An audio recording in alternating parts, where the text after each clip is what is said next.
Hi friends, welcome to our first official episode of Ashley Tries To, and on this episode I will be trying to spin yarn. For years I've tried to work with fiber crafts and I've had some level of success. I've done some knitting and I'd probably say I'm a bit above a beginner level, and I've completed what some would consider maybe an intermediate technique, and some patterns that would be considered intermediate, but I'm still not what I would call a proficient. So I've had my hands in some sort of fiber arts for some kind for a while. I even did latch hook when I was a kid. I love yarn, and in the past I purchased hand spun yarn at local state fairs that were sold in the craft barns. So I knew that hand spinning was still a thing. I remember back in the day, I would always see some older woman there who was using a spinning wheel, and I was just always fascinated by this process. Obviously, I knew that you're able to make your own yarn. I didn't know that you don't need this big Sleeping Beauty style spinning wheel to do that though. So I was still on a journey of learning that it's something that you can actually do in a very compact way. I'm not going to go out and spend hundreds on a spinning wheel just to try my hand at spinning when I don't even know what I'm doing.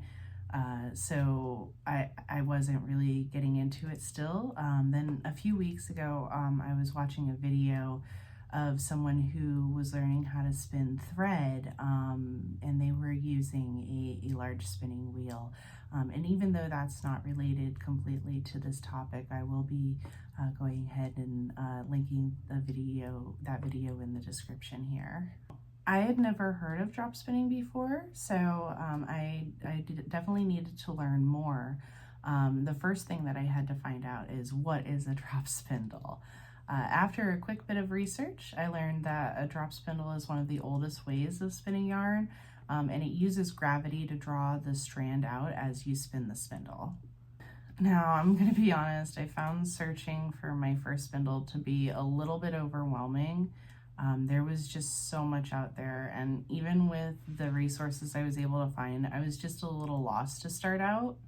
I had the same doubts that I have purchasing anything after reading reviews online, of course, so I really just went with something reasonably priced and semi-local on Etsy.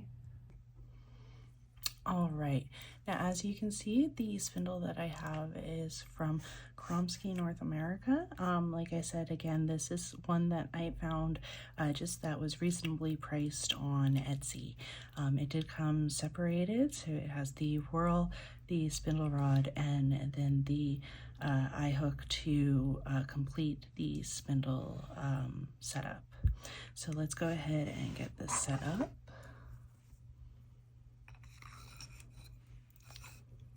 I believe that I just slide it together like this, and then, yes, now we're going to take the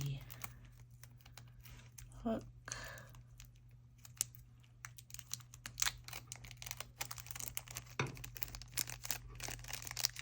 and hopefully this shouldn't be too hard to do by hand. I do have some tools if I need to use them.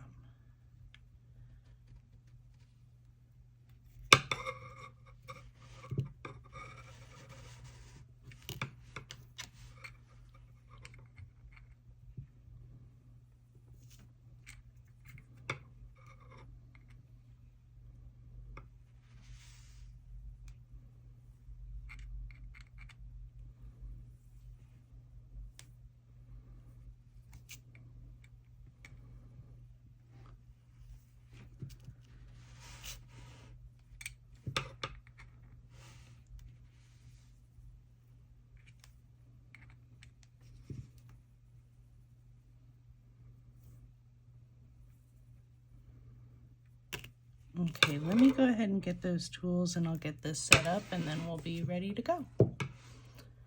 So I have the spindle assembled now, and I'm gonna go ahead and start spinning.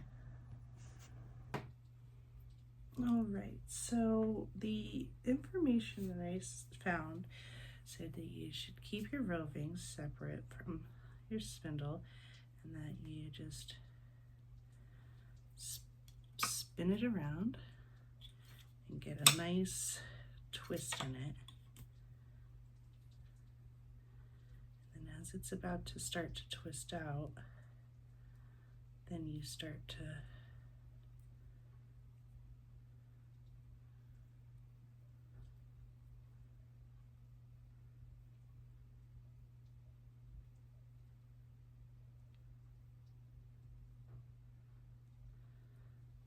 that didn't work. Let's try this again. Let's see. Twist.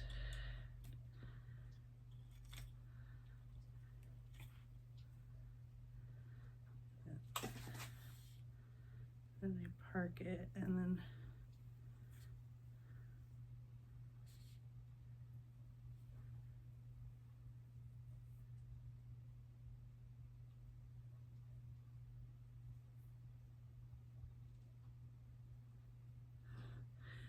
that's coming apart. All right. Let's. Okay, so I'm gonna try it this time with no leader yarn and see how things go for me this way.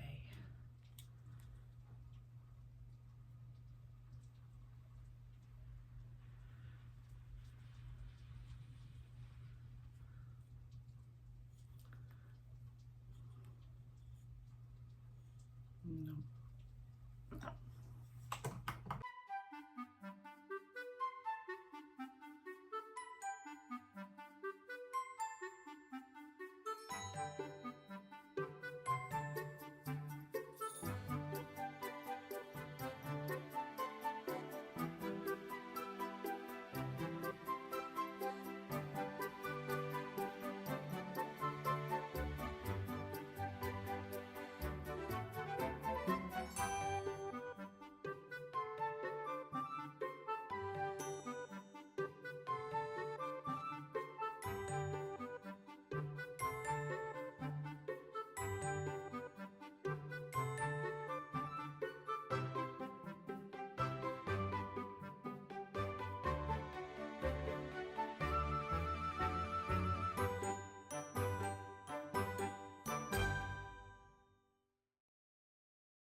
So as you can see, this is going to be a work in progress. This is just day one. I didn't expect to get very far today in less than an hour. So join me again. I'm gonna practice a little bit offline and we'll see how I look in day two. Thank you.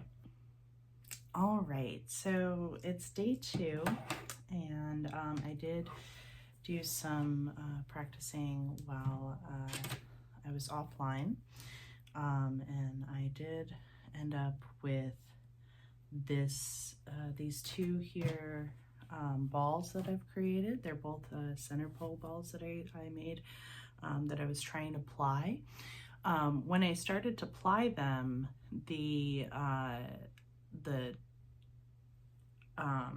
I guess the twist came out at a couple of points where I had some issues while actually doing the spinning. This is caused breaking.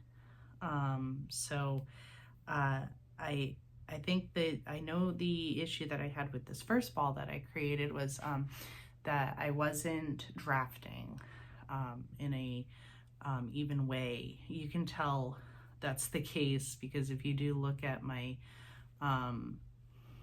my strands here, you'll see like you can see here is a different thickness than the rest of the strand. So I was having a lot of issues with drafting with this. The roving was very hard to work with in regards to getting the drafting going. I had a lot of parts I would just feel like they would just start felting together. So I think that this one is definitely a good learning experience, but I don't think that this will be a usable ball of yarn in any way. The same goes for the second one that I created. The problem that I am having with this one is I believe also with my drafting techniques. Now I might go ahead and try and draft, which is something that I've watched a few videos on, and again I'll link all of the videos that I've watched. It might be a little bit overwhelming, but at least you'll have everything that I had. But this one again, it started out okay. Winding them onto the ball winder is fine. It's when I start actually trying to ply it that I'm having trouble. It is pulling apart at those weak points that I've created. So that's progress that I've had for day 2.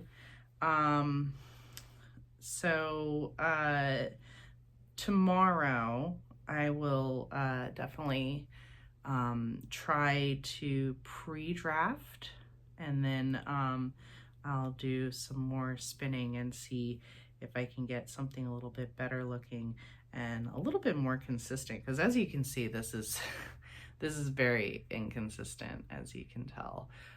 There's just all different kinds of sizes of the strands in there. So this is a good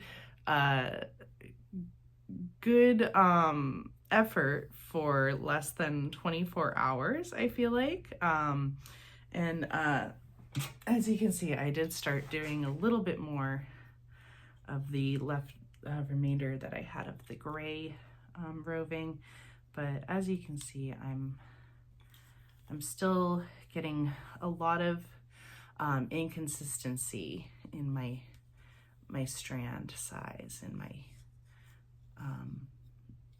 yarn.